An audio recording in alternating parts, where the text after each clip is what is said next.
Hello everyone, आपके favourite channel manifesting everything में आपका स्वागत है। मैं अपनी क्लाइंट की एक स्टोरी आपके साथ शेयर कर रही हूँ और पहले हम ये स्टोरी सुन लेते हैं, उसके बाद बात करते हैं। मैं स्टोरी पढ़ रही हूँ। हेलो सिस, मुझे मेरी सक्सेस स्टोरी बतानी है। 1 मंथ पहले मैं यूट्यूब स्क्रॉल कर रही थी तो मुझे आपका चैनल मिला।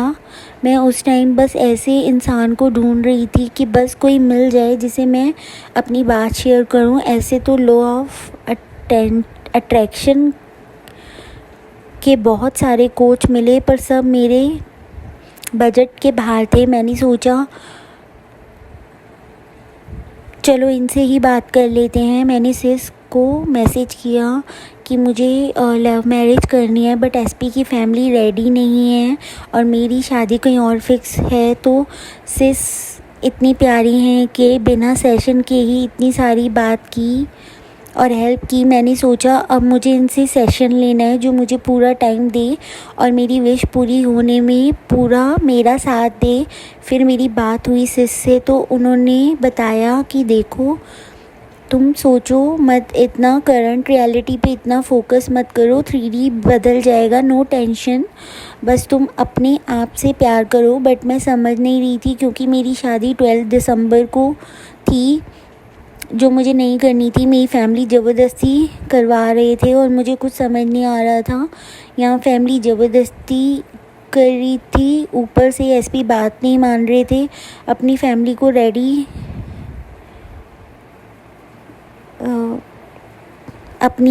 को रेडी करा। फिर मैंने सोचा कि मुझे नहीं लगता शादी डिले होगी बट फिर सिस के कहने पे मैंने अफर्मेशन मैं देती रही।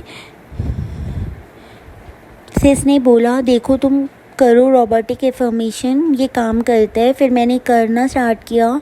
फिर हुआ ऐसा कि अफर्मेशन देना स्टार्ट था शादी को डिले करने के लिए। फिर हुआ ऐसा बीच में कि मेरी तबीयत ख़राब हो गई और जब मेरा चेकअप हुआ तो पता चला कि मुझे टीबी की बीमारी है। डॉक्टर ने कहा कि 1 साल तक मेरा ट्रीटमेंट चलेगा। फिर मेरी फैमिली ने मेरी शादी 1 साल के लिए डिले कर दी। आई एम सो हैप्पी। इतने कम दिन बचे थे, मुझे यकीन नहीं आ रहा कि मैंने कर दिया और मैं इतनी खुश हूँ। कुछ लॉन्ग बीमारी का सुन के परेशान हो जाते हैं बट मैं खुश हूँ क्योंकि इस बीमारी की वजह से मैं बच गई। अब सिस ने मुझे हेल्थ के लिए इन्फॉर्मेशन दिया है और अभी मैं सेल्फ़ लव पर ध्यान दे रही हूँ। सिस ने बोला है कि सेल्फ़ लव से ही एसपी मैनिफेस्ट हो जाएंगे और मैं बहुत जल्दी एक सक्सेस स्टोरी शेयर करूँगी। बट सच में रोबोटिक अफर्मेशन काम करती हैं और मैनिफेस्टिंग एवरीथिंग जैसे चैनल हो और सही से बताने वाला कोच मिल जाए तो फिर क्या इंसान सब कुछ पा लेता है। सिस्टर बहुत अच्छा सेशन देती हैं। सबसे अच्छी बात ये है कि ये बहुत कम पैसे हैं इनके, हर कोई अफोर्ड कर सकता है, मेरे जैसा इंसान भी। आई एम सो हैप्पी। मुझे वो सॉन्ग बार बार याद आ रहा है। इन्होंने वो सॉन्ग बताया जो कि मेरा भी फेवरेट है। उड़ता ही फिरूं हवाओं में कहीं, या मैं झूल जाऊं इन घटाओं में कहीं। एक्चुअली मेरा सॉन्ग फेवरेट नहीं है, ये मूवी मेरी बहुत फेवरेट है जिसका ये सॉन्ग है। तो यहाँ पे इनकी सक्सेस स्टोरी ख़त्म होती है। देखो, जब ये मेरे पास आई थी ना तो इन्होंने मुझे अपनी सिचुएशन बताई। मैंने इन्हें पहले ये समझाया था कि अगर आपकी जिससे शादी फ़िक्स हो रही है अगर वो अच्छे हैं, आप बात करके देखो तो आप उनसे कर लो। मैंने इनको कन्विंस किया था पहले। एज ए एल्डर सिस्टर मुझे यही सही लगा बट इन्होंने मुझे बोला कि नहीं, इन्होंने उनसे बात करी है, वो इनको नहीं पसंद आ रही और ना ये इतने एफर्ट्स करना चाहती हैं उनको चेंज करने के लिए। ये चाहती हैं कि इनकी डिले हो जाए मैरिज। ये छोटी भी हैं काफ़ी और अब ये मेरे पास आई थी तो मुझे तो इनकी हेल्प करनी थी। मैंने लेकिन इनको समझाया, लेकिन इन्होंने कहा नहीं, मुझे डिले ही करनी है अपनी मैरिज, मुझे नहीं करनी।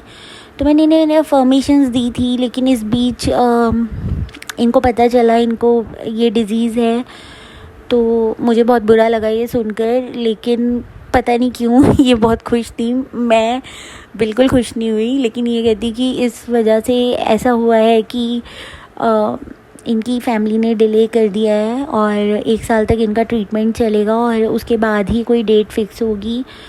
तो इनको जो ये टाइम मिला है वो इस टाइम से बहुत खुश हैं, क्योंकि ये मैंने इन्हें बहुत बार समझाया लेकिन ये हर बार यही बोलती हैं कि नहीं, मुझे नहीं करनी वहाँ पे। मैंने इसलिए समझाया था कि मुझे लगा शायद जिनसे इनकी मैरिज फिक्स हुई है हो सकता है वो भी अच्छे इंसान हो, लेकिन ये नहीं चाहती हैं। तो बस यही इनकी स्टोरी है। इन्होंने रोबोटिकली अफर्म किया, बहुत अफर्म किया। ये रिकॉर्डिंग्स भी सुनती हैं और इनको कल ही पता चला कि डिले हो रही है, तो ये बहुत खुश हैं और इन्होंने मुझे अपनी सक्सेस स्टोरी शेयर करी। तो and thank you so much, आपने इतने काइंड वर्ड्स यूज़ किए हैं मेरे लिए और मेरे चैनल के लिए। I am so grateful to you. और मैं चाहती हूँ आप जल्दी से ठीक हो जाओ। जो आपको मैंने अफर्मेशंस दी हैं आप करो उनको, और अपनी हेल्थ की सक्सेस स्टोरी भी जल्दी से सुनाओ आप हमको। तो आज के वीडियो में इतना ही guys, bye, take care, happy manifesting.